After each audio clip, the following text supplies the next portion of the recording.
Hello friends, स्वागत है आप सभी का आपके अपने चैनल लेट्स रिवीजन में। 2025 के लिए आपका एक नई शुरुआत, नए तरीके से, नए ढंग से, बेहतरीन तरीके से। चलिए हम स्टार्ट करते हैं। क्या है सीटेट? सभी सवालों के आसान भाषा में जवाब इस वीडियो के अंदर आपको मिलने वाला है। सीटेट यानी अगर फुल फॉर्म, सीटीटी की फुल फॉर्म की अगर बात की जाए यानी सेंट्रल टीचर एलिजिबिलिटी टेस्ट होता है। इसका जो है आपका हिंदी में बात करें तो केंद्रीय शिक्षक पात्रता परीक्षा। जब भी कोई आपसे पूछे कि सीटेट क्या होता है, सीटेट की परीक्षा देना है या आप खुद जानना चाहते हो कि सीटेट क्या होता है, तो आपको धड़ल्ले से बोलना है सीटीटी जो होता है सेंट्रल टीचर एलिजिबिलिटी टेस्ट है, यानी केंद्रीय शिक्षक पात्रता परीक्षा है। यह परीक्षा जो होती है यह सीबीएसई द्वारा आयोजित होती है। यह परीक्षा यानी सीटेट की जो परीक्षा है, अगर पूछी जाए आयोजित किसके द्वारा कराई जाती है तो सीबीएसई के द्वारा यह परीक्षा आयोजित कराई जाती है। और जो वैलिडिटी है वो लाइफ टाइम है, आपको ध्यान रखना है। सीटीटी के बारे में हमने बता दिया, सेंट्रल टीचर एलिजिबिलिटी टेस्ट यानी केंद्रीय पात्रता परीक्षा। सीटीटी की संपूर्ण जानकारी के लिए आपको वीडियो को एंड तक देखना पड़ेगा, तभी जाके आपके सारे डाउट क्लियर हो जाएंगे।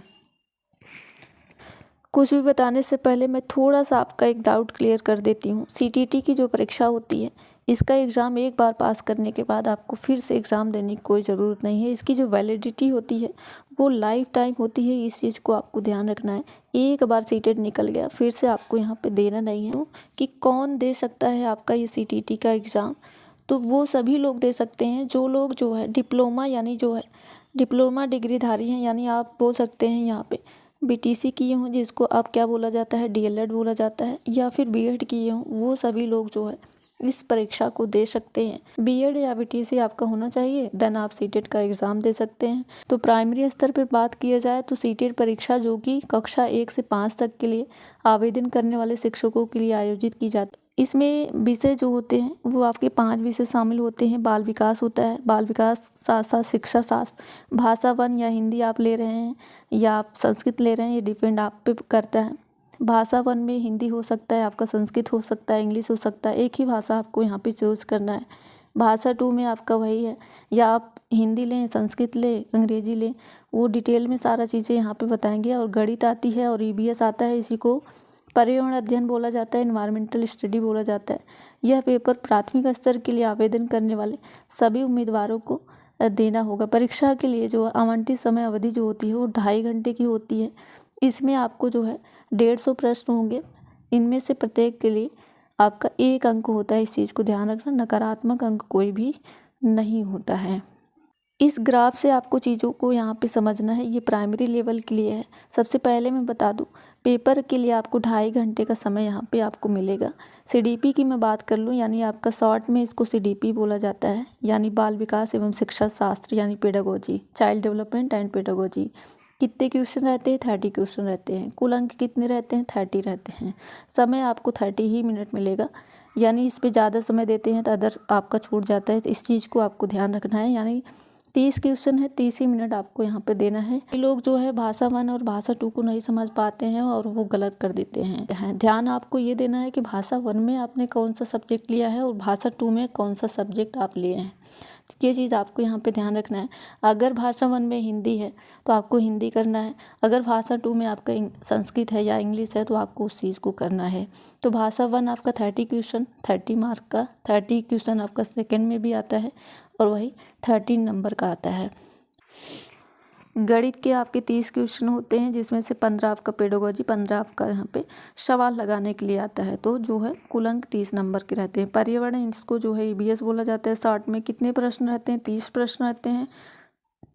30 ही नंबर के रहते हैं, यानी टोटल देखा जाए तो कुल जो है 150 क्वेश्चन रहते हैं, 150 नंबर के होते हैं। इसमें से ओबीसी के लिए आपका यहाँ पे जो है 82 आने चाहिए।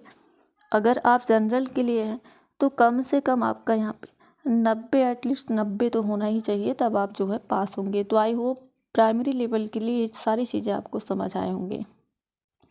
है कि अगर सही जवाब देते हैं तो आपको 1 नंबर मिलेगा, अगर गलत देते हैं तो कोई भी नकारात्मक अंक आपका नहीं कटेगा।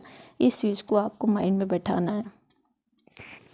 ये पेपर 2 के लिए है, समय वही। ये जो है आपका 6 to 8 के लिए है, तो थोड़ी सी कठिन भाषा होती है, बट नो डाउट सिंपल हो जाएगा जब आप चीज़ों को अच्छे से समझेंगे, करेंगे तो ये आपका जूनियर लेवल के लिए है।